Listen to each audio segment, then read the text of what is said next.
बादलों के बीचों बीच एक अद्भुत परीलोक था जहाँ कई परियां एक साथ रहती थीं। उन परियों में से एक परी थी करिश्मा। वो बाकी परियों से थोड़ी अलग थी। उसकी आंखें बड़ी बड़ी और बिल्ली की तरह भूरी थीं और बेहद खूबसूरत। तुम सब मेरी बराबरी नहीं कर सकती।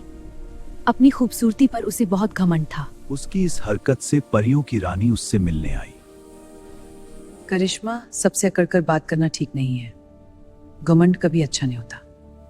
वो लोग मेरी खूबसूरती से जलते हैं, इसलिए आपके पास मेरी शिकायत करने आ जाते हैं। उन्हें ये बात हजम नहीं हो रही कि मैं उनसे इतनी खूबसूरत कैसे हो सकती रानी ने हूँ। उसे समझाया, लेकिन करिश्मा पर कोई असर नहीं हुआ। कुछ दिनों बाद रानी का जन्मदिन आया। पूरा परिलोक दुल्हन की तरह सज गया। सभी ऋषि मुनि और देवता जन्मदिन समारोह में आमंत्रित किए गए। सभी ऋषि मुनि भोजन ग्रहण करने के लिए बैठ गए। कन्या, कृपया हमें थोड़ा जल दे दो। क्या मैं तुम्हें नौकरानी दिखती हूँ? करिश्मा की ये बात सुनकर सभी स्तब्ध रह गए। कन्या, तुमने हम सब ऋषियों का अपमान किया है। तुम्हें अपनी सुंदरता पर बड़ा घमंड है न जा। मैं तुझे श्राप देता हूं, उससे दोगुनी बदसूरत होकर एक चुड़ैल में बदल जाए। श्राप मिलते ही करिश्मा एक डरावनी चुड़ैल में बदल गई। ऋषिवर, कृपया अपना श्राप वापस ले लीजिए।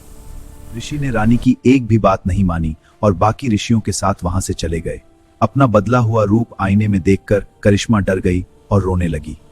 मैंने तुम्हें समझाया था कि अपनी खूबसूरती पर इतना घमंड मत करो, नहीं तो एक दिन तुम्हें इसका हर्जाना भुगतना पड़ेगा। देखो अब तुम्हारा हाल कितना बुरा हो गया है। मुझे अपनी गलती का एहसास हो गया है। मैं वादा करती हूँ कि अब कभी ऐसा न करूंगी। बस मुझे पहले जैसा बना दीजिए। उठो। इस श्राप का तोड़ मेरे पास भी नहीं है। चुड़ैल लोक में ये बात फैल गई कि एक परी चुड़ैल बन गई है।